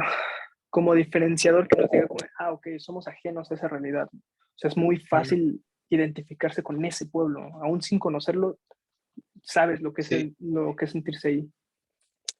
pues yo me imagino algún pueblo mágico ahí en Guadalajara o en Oaxaca o en cualquier parte, ¿no? Un pueblo mágico y ya como que en cualquier parte de México se parecen mucho en general. O sea, como que Y, Justo como como en la gente. colores, y justo comida. el nombre. O sea, en la conferencia de Juan Villoro que vi me llamó mucho la atención de que dijo de por qué se llamaba Comala, o sea, de que no era, o sea, de que no era por el pueblo que existe, sino era, se hace Por el calor, ¿no? ajá, Comala de comal, de calentar las tortillas y así, del comal que usamos para cocinar, por eso se llama el pueblo Comala, justo por el calor. Me llamó mucho la atención esa Que referencia. justo también es una generalidad el lenguaje que los mismos personajes usan dentro de la obra, porque hay palabras muy comunes de pueblo, el tiliche, el ajarse, hay un buen de palabras que justamente se escuchan como en lo que le podemos achacar a lo rural. Ujú. Pero son palabras muy nuestras, muy de, digamos, de herencia indígena. Ujú. Entonces, ajá, también eso es interesante, justamente cómo poder recrear también un personaje rural y sentirlo todavía más real que uno verdadero de carne y hueso.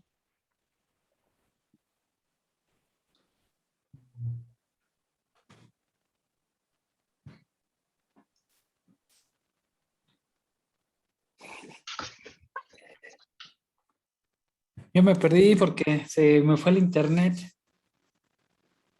Ah, no te preocupes, de hecho dimos un salto hacia atrás Ah, para sí. retomar de nuevo la atmósfera.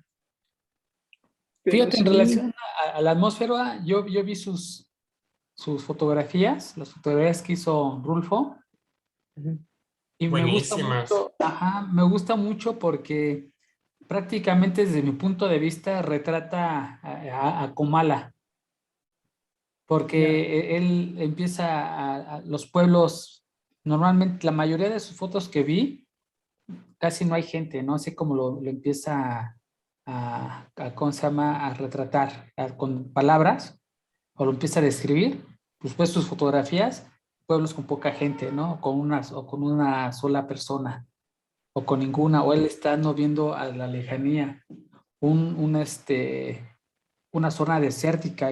Y tú hace rato mencionaste la capitana, que también se conoce como la hierba del oeste, ujú. y esas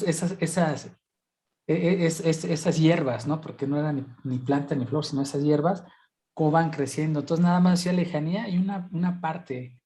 Entonces, toda esa parte desértica, a mí sí se me hace que, que ahí vació dentro de esas descripciones, las Es que es fotografías. justamente eso, o sea, por alguna razón Comala, aun cuando ya esté lleno de vivos, se siente sola, constantemente se siente como desolado. Pero no había nadie, ¿no? Porque según dice No, no, pues no hay nadie. Abundio, yo según. Pero hubo en su momento, pues. Ah, Ajá, bueno, sí, sí, sí, en su momento sí hubo, pero ya cuando llega, ya hablo del punto cuando va partiendo eh, mira, aquí está, en la página cuarto del PDF.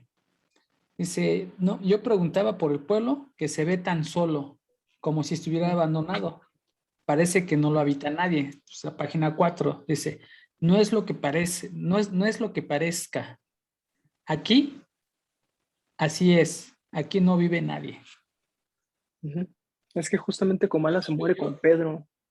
¿Sí? Entonces yo desde ahí me doy cuenta de que ya es un pueblo fantasma, por eso digo que ya estaba muerto cuando él llegó. O sea, según yo, Ujú, por lo menos lo que digo acá, porque ya está, y vuelvo a decir otra vez cómo lo fue mostrando poco a poco, ¿no? Cómo fueron apareciendo la vida en el pueblo. Primero, pues no había nadie, ¿no? ujú. Ya después cómo empezó a ver una persona cuando estaba Eduviges. No, había otra, parece ser, no me acuerdo si fue Eduviges, fue otra, que pasaba rápido, ¿no? Que se le presentó como una Sí, sombra. sí, Ajá. sí.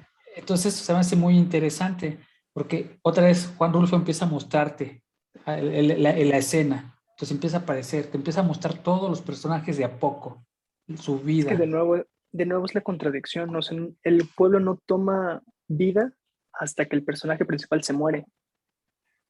No es hasta ese momento en el que entonces Comala revive.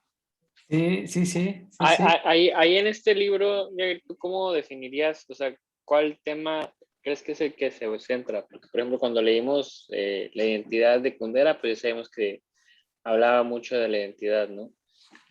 Aquí, No sé, o sea, no he logrado todavía identificar un tema central. Pudiera ser a lo mejor de la cultura mexicana en esos entonces, pero no, todavía no lo alcanzo a vislumbrar. Mira, ahorita mi perspectiva, ya después si quieres que nos diga tu comentario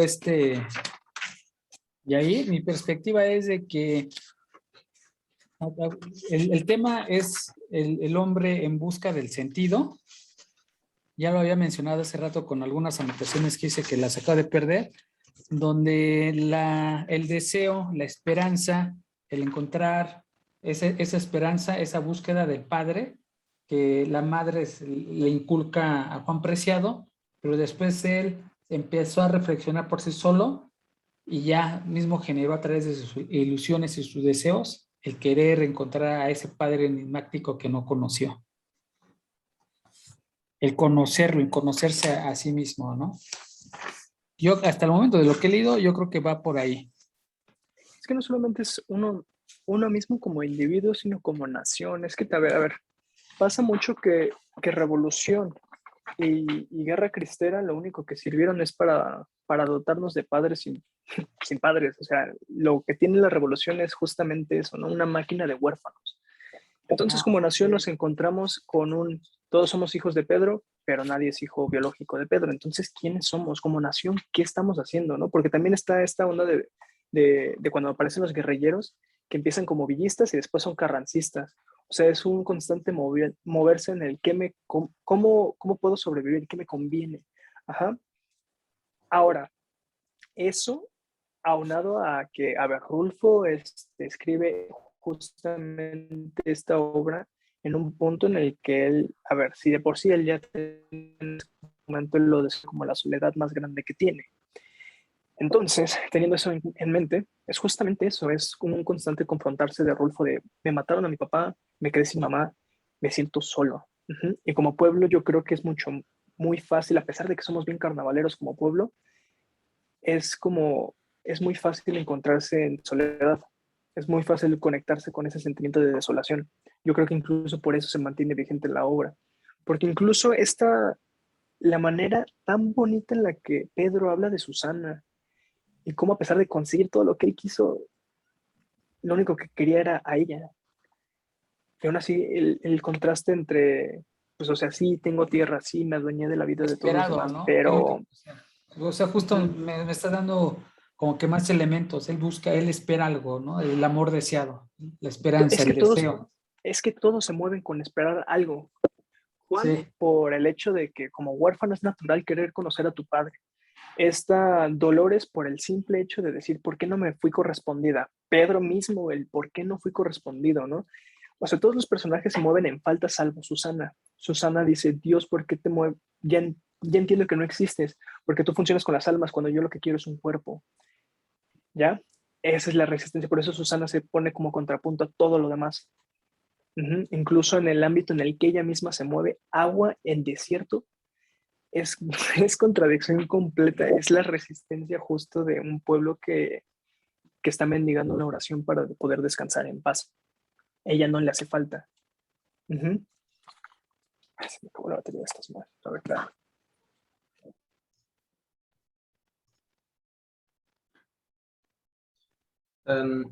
Ahora, yo lo que estoy pensando era bueno, leí las páginas y luego revisé el chat y vi la presentación esta de Gerardo, que explicaba esto del realismo, se quedó chida, por cierto, gracias, del realismo mágico, y como que estoy investigando un poco, ¿no? Porque todavía no termino de entender en sí hasta dónde abarca como esta corriente de pensamiento, pero por ejemplo, en el libro, ¿no? Donde hacen como reales pláticas que pues parecen ser como fantasmas, ¿no? Son muertos o gente, sí, muerta, pero como que estoy pensando, entonces, gente que no es, no, más bien, ya sé cómo estructurarlo. Como que todos tenemos, por lo menos, o sea, como que alguna historia con un familiar de que se le apareció tal persona, de que no sé qué pasó y que por ejemplo, ya hace poco, hace una semana, justo me dio risa porque justo hace una semana vi a mi abuela, tenía rato sin verla, y me platicó que un primo chiquito que pues le dijo que entró al cuarto y que vio así como que a mis familiares muertos, ¿no? Parados ahí a todos, como que a los tres, y pues mi abuela platicándomelo así como si, pues una plática normal, ¿no? Y como que yo a veces como que no frecuento pues tanto, bueno, por esto del COVID más bien no la tenía rato sin verla, y más bien como que me junto con más gente de mi edad y cosas así. Entonces como que no estás acostumbrado de repente ya a tener esas pláticas. Entonces cuando de repente hablo con ella y me empieza a platicar eso como que tan común, yo digo, "No manches, pues sí, o sea, como que mucha gente sí lo habla eso y lo platica como que sin ningún miedo a ser juzgado en el sentido de que, güey, no existen los fantasmas, ¿no? Es como, Sí o sea, si existe, yo ¿no? también gente que, por ejemplo, puede alcanzar como un perdón por medio de sueños, ¿no? O por medio sí, de apariciones que ellos tuvieron o que cuentan de que, sí, yo estaba intranquila porque no hablé con él antes de que se muriera o no nos disculpamos, pero de repente soñaron o a lo mejor pensaron que soñaron o tuvieron como algún tipo de alucinación en donde vieron a esa persona y se disculparon y ellos después de eso se sienten pues ya perdonados, se sienten ya en como una conciliación de eh, pues de eso que tenían ahí guardado y a partir de ahí su vida ya cambia, ¿no? Pero puede ser algo que sí pasó o que no pasó, o sea, como que es algo, pues que podríamos decir que nada más como la imaginación o ese deseo de querer ese perdón o esa liberación, pero, y ahí es donde yo veía eso, pues ese realismo, o sea, pero que es parte de un mundo mágico, ¿no? Que a lo mejor no podemos entender, pero que sí convivimos con él. Ah, órale, órale, sí, sí, sí, sí. Entonces, O no sé si sea, sea, ¿qué no sé te si trato sea de como entender? que nuestra mente buscando un escape o buscando una forma de liberar esa presión, esa tensión, eh, pero con nuestras narrativas, pues nosotros decimos, o sea, como mi abuela o como los niños que dicen, yo vi a mi papá, ¿no? O sea, yo sí lo vi, es él y estoy seguro que, o sea, como que el sueño fue tan real que estoy seguro que no fue un sueño, ¿no? Como eso. Ujú. Órale, qué interesante.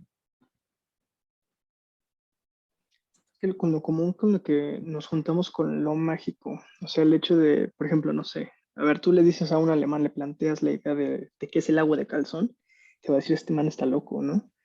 Pero para nosotros es como de, pues, ¿para qué ir a terapia si le puedo hacer un agua de calzón, ¿no? O sea, es como, para nosotros es tan natural la magia que no la vemos como algo extraño, sino como algo implícito en nuestra realidad.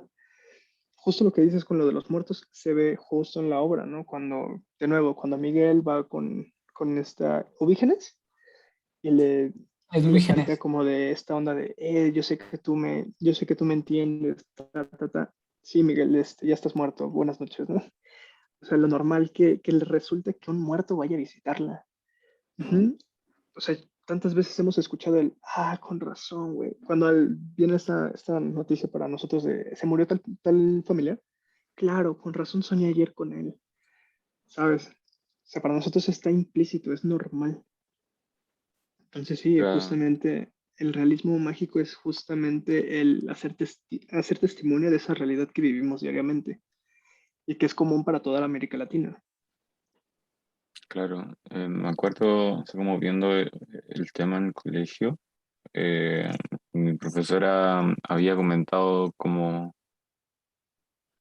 un ejemplo de realismo mágico o en sentido como mágico porque era muy extraño de que en una noticia en un puente, no sé si en México creo, que habían encontrado tumbas, o sea, como Mm. ataúdes de, en el puente y no me acuerdo si estaba con personas, pero habían ataúdes ahí dentro, entonces, en esa estructura y algo que suena como si fuera una pintura surrealista o no algo como que realmente vaya a pasar, pero pasó, o de que se encuentren cuerpos en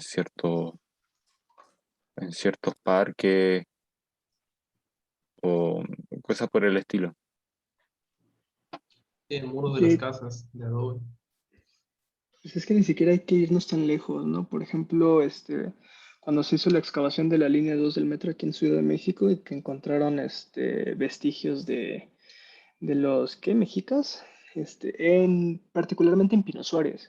Está De los Suárez. una estructura dedicada justo a Hécat, ¿no? El dios del viento.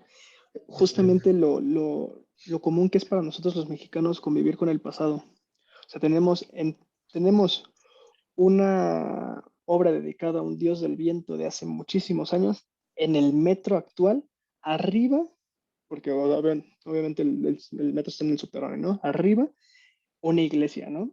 Una iglesia barroca española. Dices, qué fácil es para nosotros convivir en tantos mundos a la vez. Entonces, ajá, yo creo que a diferencia de, por ejemplo, de autores como Cortázar, que el realismo mágico de Cortázar es mucho más virado a la fantasía, esta onda de sentí que tenía algo aquí, abrí la boca y cuando escupí era un conejito. Hay un cuento de eso que Ya. ya después se los paso. Para Rulfo es pues es que el muerto vino a visitarme, porque ya se iba, pero pues, buenas noches. O sea, somos más común con eso. Pero sí es justo cuestiones de estilos, yo diría. Ahorita, por ejemplo, me viene a la mente el ejemplo justamente de 100 años de soledad, cuando a Remedios la Bella se la lleva el viento, ¿no? Como cualquier cosa. Como por ser tan bella, te va a llevar la corriente. Nadie dice nada, nadie se les extraño. Es que justo, o sea, muchas obras de Márquez están inspiradas en Pedro Páramo, y no, o sea, no directamente, pero en el sentido de que pues, Juan Rulfo es el padre del realismo mágico, y muchísimas obras de García Márquez son realismo mágico. O sea, como que vas a notar muchísimas cosas de Juan Rulfo en muchísimas obras del boom latinoamericano.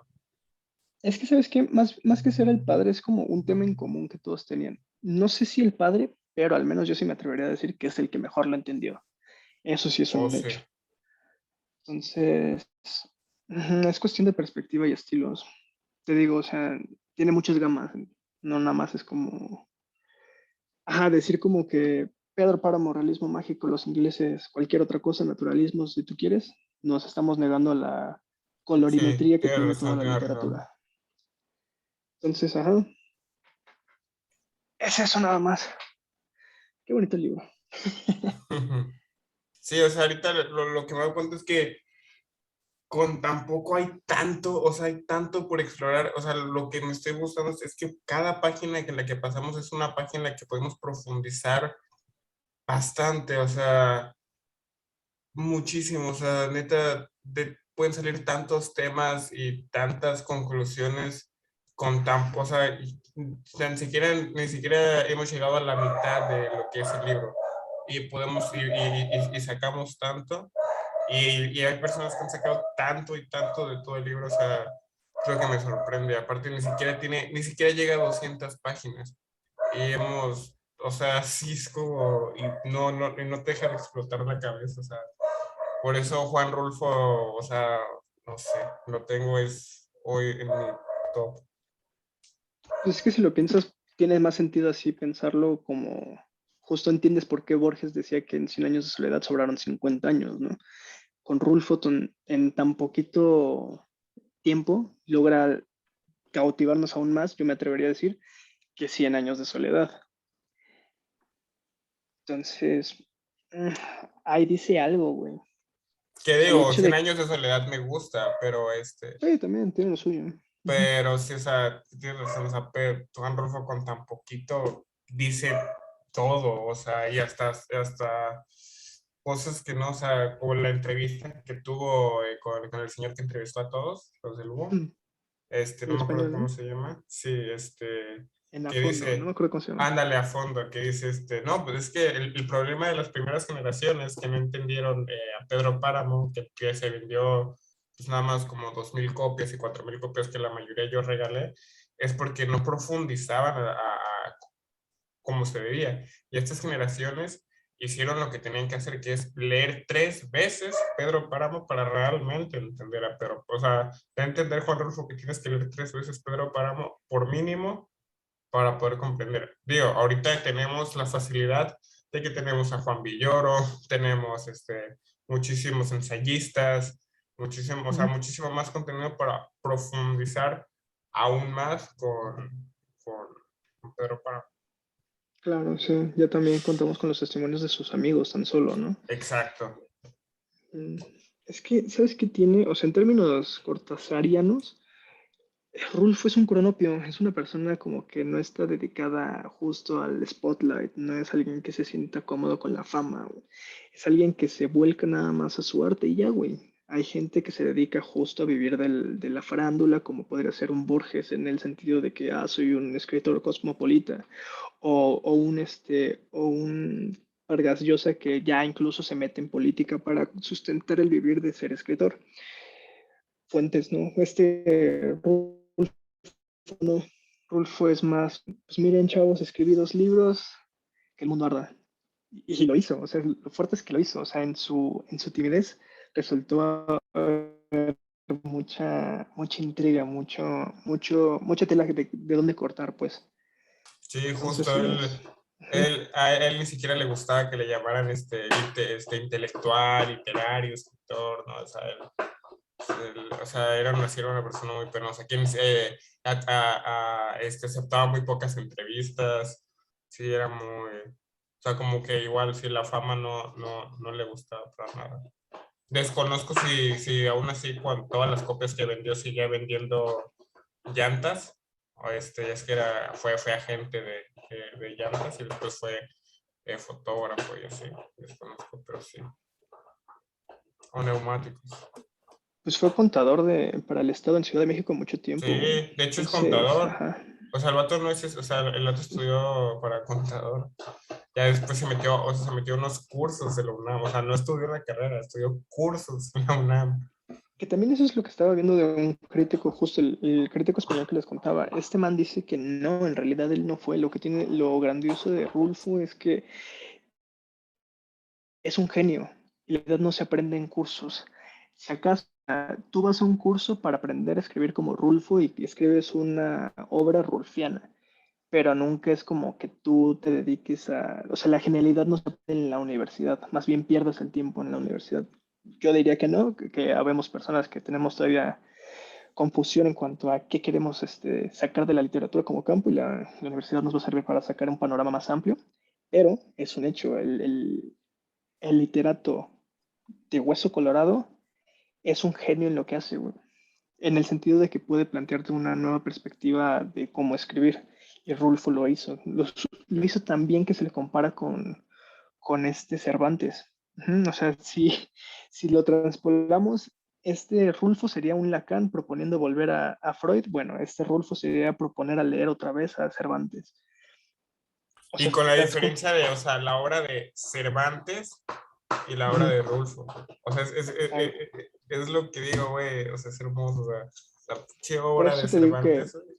eso es lo fuerte de la historia de la literatura. O sea, realmente seguimos en la resaca que nos dejaron las historias primarias.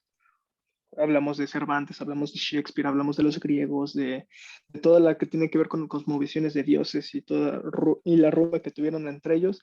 Seguimos reinterpretando todas esas historias, nada más estamos configurándolas de diferente manera.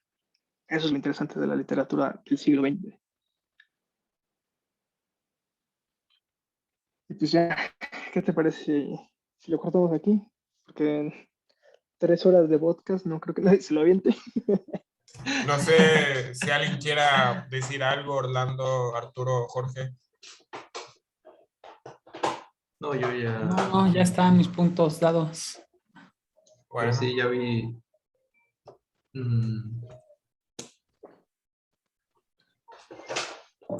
No sabría qué agregar. Esa música. ok. ¿Son ustedes? ¿Eh? Ya, no es que sonaba una música. Bueno, entonces, muchas gracias para las personas que llegaron hasta aquí o que lo adelantaron o personas que están siguiendo la lectura con nosotros y que no pudieron entrar hoy a la reunión, y también personas que los lleguen a descubrir.